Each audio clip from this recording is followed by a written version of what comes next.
बोलो शंकर भगवान की नमः पार्वती पते हर हरे महादेव नारायण नारायण नारायण नारायण का जाप करते रहते हैं। और सारा क्या मिला? जाओ, आज के बाद तुम्हारे कदम कहीं टिक नहीं पाएंगे, अब तुम चलते ही रहोगे। और तीनों लोगों में आप कभी भी देखोगे ना नारद जी की कथा, तो एक बार की बात है, यहाँ कोई वार्तालाप चल रहा था और नारद जी आ गए कहीं से। बस नारद जी आपको चलते फिरते नजर आएंगे। श्राप मिला दक्ष महाराज जी का, और उसके बाद वो कहीं टिकते नहीं। और ये जो सती है, सती का विवाह शंकर भगवान से, लेकिन सती का जन्म कैसे हुआ, सती की उत्पत्ति कैसे हुई? मां भगवती जगदम्बा ऐसी साधारण जीव की बेटी नहीं बन जाती। ब्रह्मा जी ने तप किया, वही शंकर भगवान है। देखो, जब सृष्टि बनकर के तैयार हुई तो रुद्र रूप में भगवान ने शंकर ने ही रुद्र रूप में शंकर भगवान ने ही रुद्र को उत्पन्न किया। ब्रह्मा जी को, विष्णु जी को, ब्रह्मा जी, अब रुद्र भगवान उत्पन्न हो गए। इनका विवाह सती मैया से कैसे हुआ, कैसे हो, ऐसा विचार किया यही शंकर भगवान। तो बंधुओं, सभी देवताओं ने प्रयत्न किया, जाकर के प्रार्थना की शंकर भगवान का विवाह हो। इसलिए ब्रह्मा जी गए, ब्रह्मा जी के पास सभी देवता गए और ब्रह्मा जी शंकर भगवान जी के पास में गए।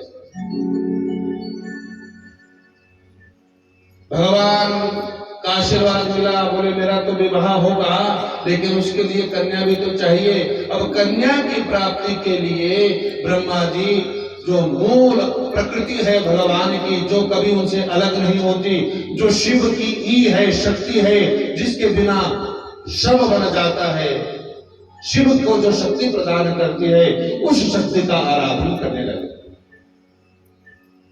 और भगवती से कहा, है मां भगवती, आप मेरे पुत्र दक्ष की बेटी बन करके आइए और फिर शंकर भगवान को करिए आप। तो तप करने के लिए शास्त्र कहते हैं शक्ति का तप किया है 12 वर्षों तक। 12 वर्षों, ये 3000 दिव्य वर्षों तक क्षीर सागर के तट पर, क्षीर सागर के तट पर 3000 दिव्य वर्षों तक तप करने लगे। और तप करने के बाद मां भगवती प्रसन्नचित हुई और अर्धरात्रि में, बसंत ऋतु, चैत्र मास, नवमी तिथि, मृगशिरा, अर्धरात्रि का समय, और मां भगवती का प्राकट्य हुआ। बोलो जगदम्बा मैया की, बोलो सच्चे दरबार की, ऊंचियां ते सुचियां जोता वाली माता तेरी सवारी। मां भगवती करने लगे, देखते ही देखते भगवान के धाम को चले गए, शरीर छोड़ दिया। उनको इच्छा मृत्यु का वरदान है, वो कभी भी जा सकते हैं, लेकिन जाने से पहले उनका विचार है मैं भगवान का दर्शन करके जाऊं। तो भगवान का दर्शन किया और जाएगा क्या?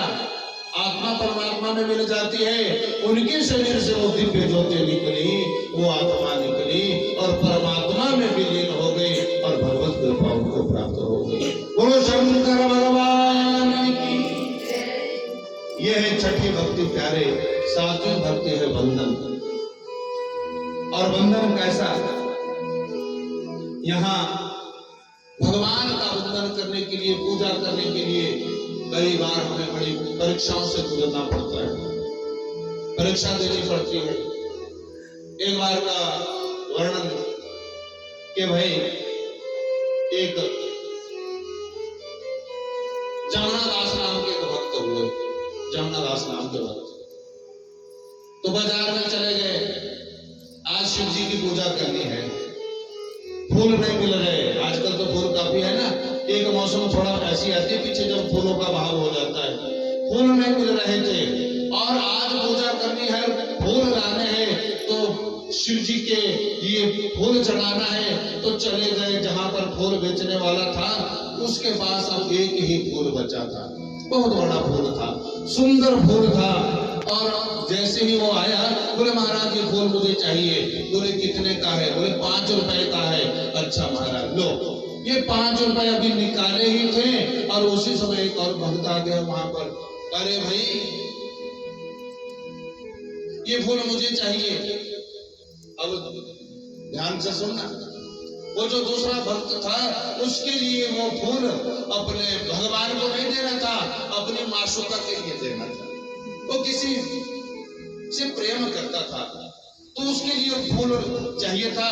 फूल एक था और पूछा कितने का फूल? बोले फूल तो बिक गया भाई, फूल की कीमत 5 रुपए है। कि इन भक्त ने ले लिया, इन्हें बाबा के मंदिर में जाना है, शिव जी के ऊपर चढ़ाना है। अरे महाराज 5 रुपए, ये लो मेरे से 10 रुपए, ये फूल मुझे दो। अब भक्त जमुनादास ने सोचा एक ही फूल है, यहाँ तो टक्कर हो गई। तो जमुनादास ने कहा मैं 20 रुपए दूंगा। अब वो दूसरा भक्त कहता मैं 40 रुपए दूंगा। अब बोली लग गई उस फूल की तो प्यारे, और बोली लगते लगते फूल की कीमत 1 लाख रुपए में पहुंच गई। 5 रुपए का फूल 1 लाख रुपए कीमत हो गई।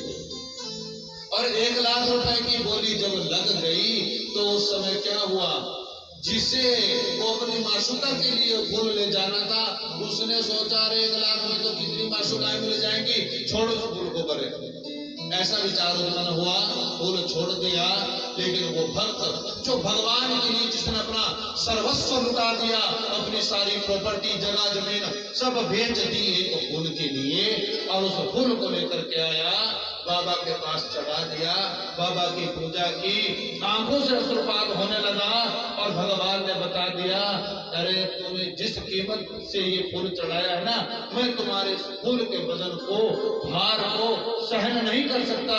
और वो फूल भगवान सहन नहीं कर पाए, झुका दिया, गिर गया और आशीर्वाद दे दिया उस भगत के लिए। ये फूल नहीं, आज अपनी प्रॉपर्टी को बेच करके अपनी भक्ति और श्रद्धा को प्रकट किया है। बोलो शंकर भगवान की। ना अन्य दूसरे के लिए कोई स्थान नहीं है। ऐसी भक्ति जीव जब करता है, अनन्य चिंतयन्तो मां ये जनहा पर्युपासते तेषां नित्यायुक्तानां योगक्षेमं वहाम्यहम्। भगवान कहते हैं ऐसे भक्त का मैं योग और क्षेम का वहन स्वयं करता हूं। बंधुओं, अगली 8वीं भक्ति है सख्य। भगवान को सखा भी बना सकते हो।